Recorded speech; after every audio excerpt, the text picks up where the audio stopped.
Analyst Professor Dirk Kotze spoke to us from our Pretoria studios on the president's impending exit. The decision about the recall appears to be the decision that will be taken. But as we have seen both with President Mbeki in 2008 and with President Mugabe last year, once you are removed by your party, it doesn't mean it's the end of it. Because in the end of the fact that the national president in both cases are elected by the national parliament means that parliament has the last say. But I think what we are going to see today is that if the recall resolution is taken, then it in effect means that the ANC has lost confidence and end their support for President Zuma as national president.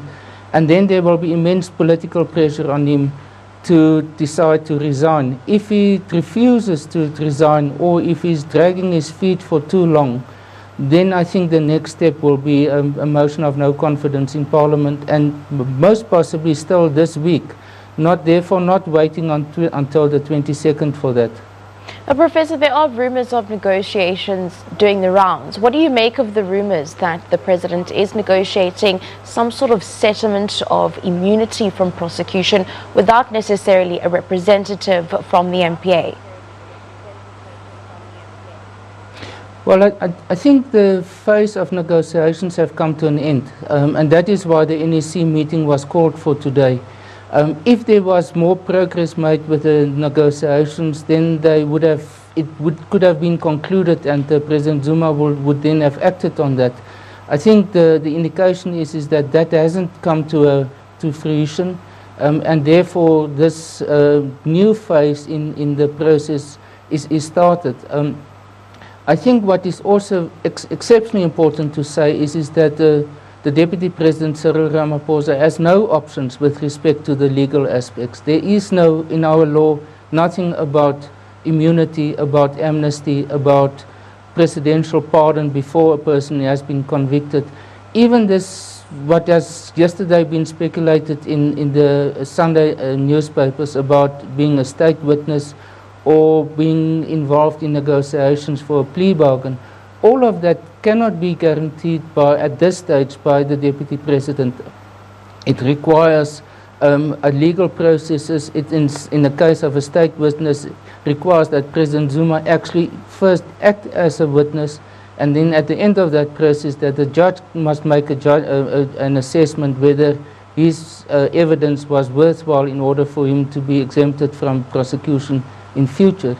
It also is a problem about what type of prosecutions can be included, because the current set of charges deal only with the situation before he became the president. So the latest events with respect to state capture, with the Guptas, with his situation in relation to SARS, all of them are excluded. No charges have been formulated with respect to those. So it is impossible to negotiate something where there's absolutely no details about. So I think that negotiations therefore have come to an end, and now it is for the NEC just to take a very straightforward decision. Now, Professor, we've seen over the past 7 days or so since the postponement of SONA that the uncertainty over the past few weeks within the transition of the ANC is being seen as somewhat of a compromise of a democratic process, especially given that SONA was postponed. What is your view on this? I don't think so. I think this is the approach of Cyril Ramaphosa. He wanted to negotiate it, and by implication say this is not a witch hunt, this is not a way of simply getting rid of President Zuma, but this is a way of negotiating a transition, and very much based on his reputation as a negotiator. I think that's the approach that he wanted to follow. He used different elements in the negotiation strategy. First, he presented the different bodies of the ANC, the National Executive Committee, then the National Working Committee, and then the top 6 to President Zuma, to indicate that he has lost the support within the ANC. Then the bilateral negotiations continued between the two of them, and because that hasn't produced concrete results now, I think the next phase is going back to the NEC for a recall decision, and then if that is not acted on promptly by President Zuma, Then the final stage, and that is where Parliament is the decisive factor, is a motion of no confidence. And that will conclude the process.